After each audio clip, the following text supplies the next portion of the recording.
Episode 8. The Girl Who Listened to Stars. Wolamu's journey led him south, towards the shimmering expanse of the great oasis. The relentless sun beat down, turning the sand into a shimmering sea of gold. He squinted into the distance, searching for any sign of life. The whispers on the wind, once a reliable guide, were again frustratingly silent. Days blurred into one another, his water supplies dwindling along with his hope. Just when he was about to give in to despair, a glint of metal caught his eye. Half buried in the sand lay a small, ornately decorated telescope. He brushed the sand away, his curiosity piqued. As he peered through the lens, the world transformed. The endless dunes shimmered with a faint luminescence, and the night sky, usually a canvas of inky blackness, exploded with vibrant constellations he'd never seen before. A gasp escaped his lips. This wasn't just a telescope. It was a window to a hidden world. Suddenly, a voice, soft as the desert wind, whispered in his ear. Lost, storyteller, Wolamu spun around, searching for the source of the voice. He saw a young girl, no older than 10, her skin the color of polished ebony and her eyes as bright as the stars he'd just witnessed. She wore a tattered cloak adorned with strange symbols that seemed to shimmer under the harsh sunlight. "Who are you?" Wolamu asked, his voice hoarse from thirst. The girl smiled, a mischievous glint in her eyes. "I am Zara," she said, "and I listen to the stars." Intrigued, Wolamu offered her the last of his water. Zara took a sip, her smile widening. "Thank you," she said. "The stars told me you were coming." Wolamu raised an eyebrow. "The stars? How?" Zara's smile faded slightly. "My village used to listen to the stars too," she explained. "They told us stories of hidden water sources, migrating animals, and the changing seasons. But now, the whispers are faint, and our crops are withering." Wolamu understood. The forgotten art of listening, the delicate balance between humans and the natural world, it was a theme he'd encountered before. He knelt before Zara. "Perhaps I can help," he said. The following days were filled with learning and discovery. Zara, despite her young age, possessed a deep understanding of the constellations and their connection to the land. Through her guidance, Wolamu learned to listen to the stars himself, to decipher their faint whispers. Together, they identified patterns in the night sky, predicting the path of a rare sandstorm that threatened the oasis. Wolamu, using his storytelling skills, rallied the villagers, warning them of the approaching danger and instructing them on building shelters to withstand the winds. When the sandstorm arrived, a howling beast of wind and sand, the villagers were prepared. Huddled in their makeshift shelters, they watched as the storm raged, their fear tempered by Wolamu's calming tales and Zara's quiet confidence. After the storm subsided, revealing a landscape untouched by the devastation, the villagers hailed Wolamu and Zara's heroes. But the true reward was the renewed connection between the villagers and the stars. Zara, once alone in her celestial studies, now had a community of eager learners. Wolamu, however, couldn't stay. The whispers on the wind, though faint, had stirred once again.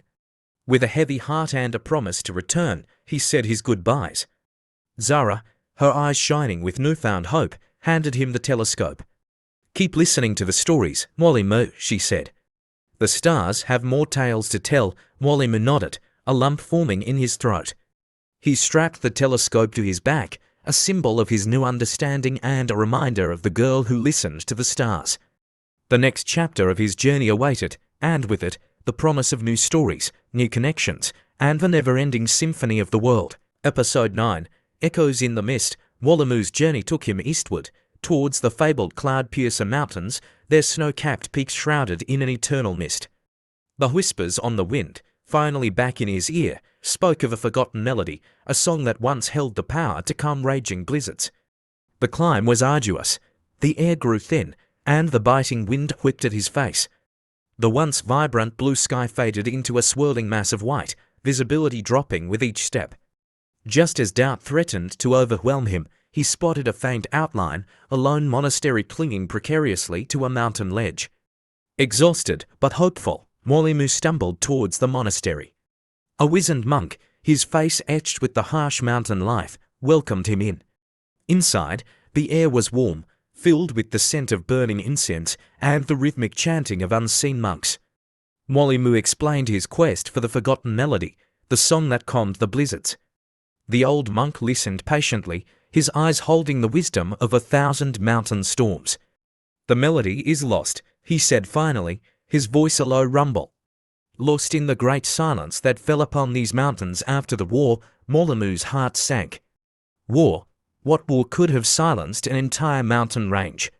The monk explained a tale of a bygone era, a time when two rival mountain tribes fought over a mystical spring rumoured to hold the essence of the mountains themselves. The war raged for years, leaving the land scarred and the spirits of the mountains restless. The silence that followed was more than just the absence of sound. It was a heavy cloak of despair that smothered the once vibrant melody. Mollymoo understood. The forgotten song wasn't just music. It was a bridge between the tribes and the mountain spirits, a harmony disrupted by war. Determined to help, Mollymoo spent days at the monastery, learning about the mountain spirits and the customs of the warring tribes. He painstakingly pieced together fragments of the lost melody, a haunting flute tune from one tribe, a rhythmic drumbeat from the other.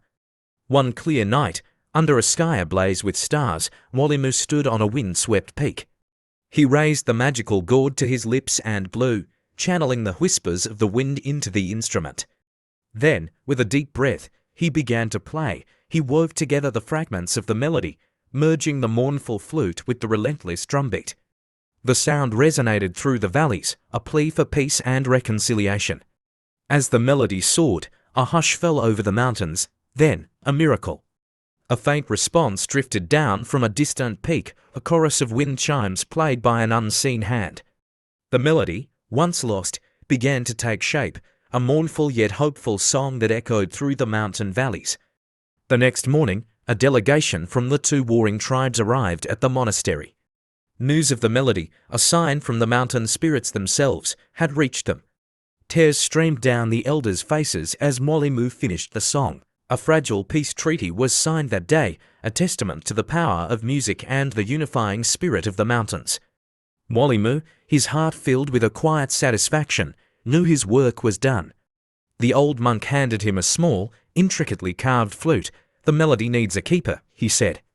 "Carry it with you, storyteller, and let it be a reminder that even in the greatest silence, a song can find its way back." Mollymoo strapped the flute to his side, a bittersweet farewell clinging to the crisp mountain air. The whispers on the wind, now filled with a newfound melody, urged him onward. He had a story to tell, a song of peace to share with the world. As he descended the mountain, the echoes of the forgotten melody lingered in the mist, a testament to the enduring power of music and the unifying voice of a storyteller. Episode 10, Homecoming.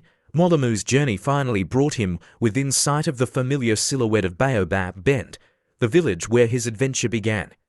Years had passed, etched not just on the landscape but on the faces of his people.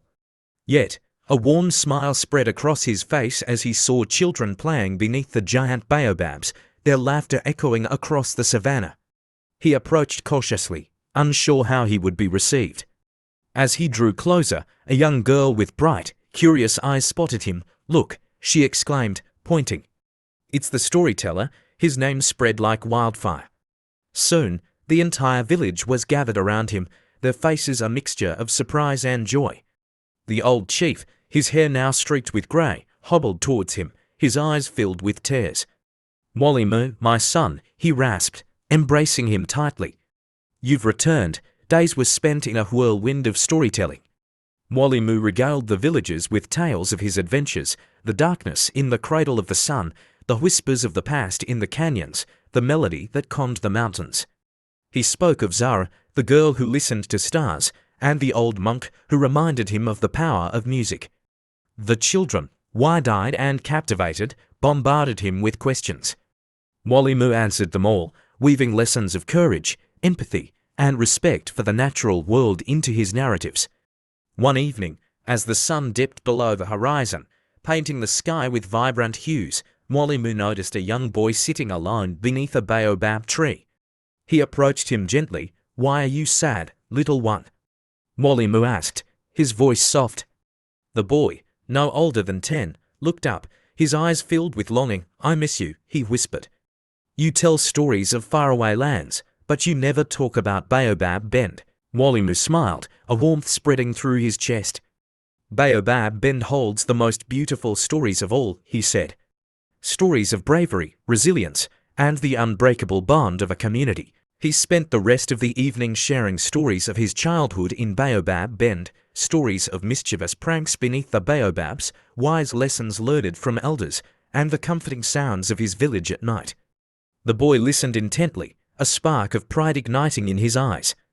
As days turned into weeks, Wally realized his journey wasn't just about collecting stories from around the world. It was about sharing them and reminding people of the beauty and strength found in their own communities.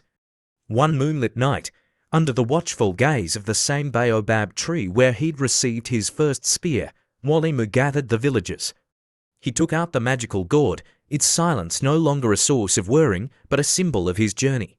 He raised it to his lips and blew, a clear, resonant note filling the air.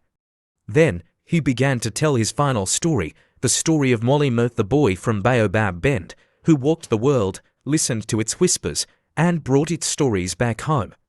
As he spoke, the wind rustled through the leaves of the baobabs, creating a symphony that echoed through the village, a chorus of nature and community. The next morning, Wally stood at the edge of the village, the rising sun painting the savannah in golden light. He turned to the chief, a silent understanding passing between them.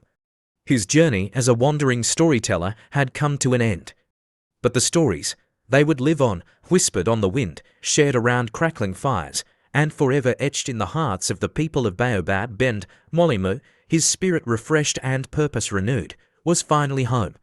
The world might hold countless stories waiting to be told, but for now, the baobabs of his childhood whispered a different message, a message of belonging, of community, and the enduring power of a good story shared amongst loved ones.